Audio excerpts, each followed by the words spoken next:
দেশের শীর্ষ ৫টি শিল্পগোষ্ঠী কর ফাঁকি দিয়েছে কিনা তা নিয়ে তদন্তে নেমেছে জাতীয় রাজস্ব বোর্ড এনবিআর। এই লক্ষ্যে বেক্সিমকো গ্রুপের কর্ণধার সালমান এফ রহমান, নাসা গ্রুপের চেয়ারম্যান নজরুল ইসলাম মজুমদার, সামিট গ্রুপের চেয়ারম্যান মোহাম্মদ আজিজ খান, বসুন্ধরা গ্রুপের চেয়ারম্যান আহমেদ আকবর সোবহান, ওরিয়ন গ্রুপের চেয়ারম্যান ওবায়দুল করিম এবং তাদের প্রতিষ্ঠানে ব্যাংক হিসাব তলব করা হয়।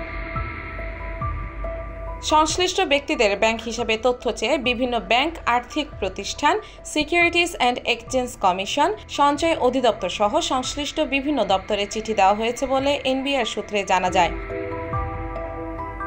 বিভিন্ন পন্থায় বিপুল পরিমাণ অবৈধ সম্পদ অর্জনকারী সন্দেহভাজন ব্যক্তি ও প্রতিষ্ঠানের বিরুদ্ধে কর ফাঁকির বিশেষ অনুসন্ধান শুরু করেছে জাতীয় রাজস্ব বোর্ডের সেন্ট্রাল ইন্টেলিজেন্স সেল সিআইসি। সাম্প্রতিক সময়ে প্রকাশিত বিভিন্ন সংবাদ পর্যালোচনা ও সুনির্দিষ্ট গোপন তথ্যের ভিত্তিতে সম্ভাব্য কর ফাঁকি দেওয়াদের তালিকা তৈরি করেছে।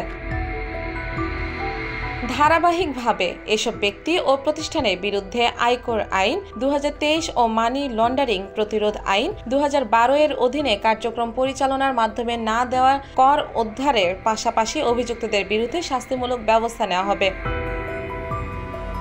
NBR chairman Abdur Rahman Khan CIC কর্মকর্তাদের সঙ্গে বৈঠক করেন। বৈঠকে এই ৫টি শিল্পগোষ্ঠীর গত কয়েক বছরের আয়কর, ভ্যাট, কাস্টমস সংক্রান্ত যাবতীয় তথ্য সংগ্রহ করে কর ফাঁকির তদন্ত করতে বলা হয়। এছাড়া এসব গোষ্ঠীর মালিকানাধীন প্রতিষ্ঠানের আমদানি রপ্তানি পর্যালোচনা করা হবে। ৫ আগস্ট শেখ হাসিনা সরকারের পতনের পর সাবেক মন্ত্রীসহ অনেকের ব্যাংক হিসাব জব্দ ও তলব করা হয়। সেই ধারাবাহিকতায় এবার উল্লেখিত ব্যবসায়ীদের ব্যাংক হিসাব তলব করা হয়।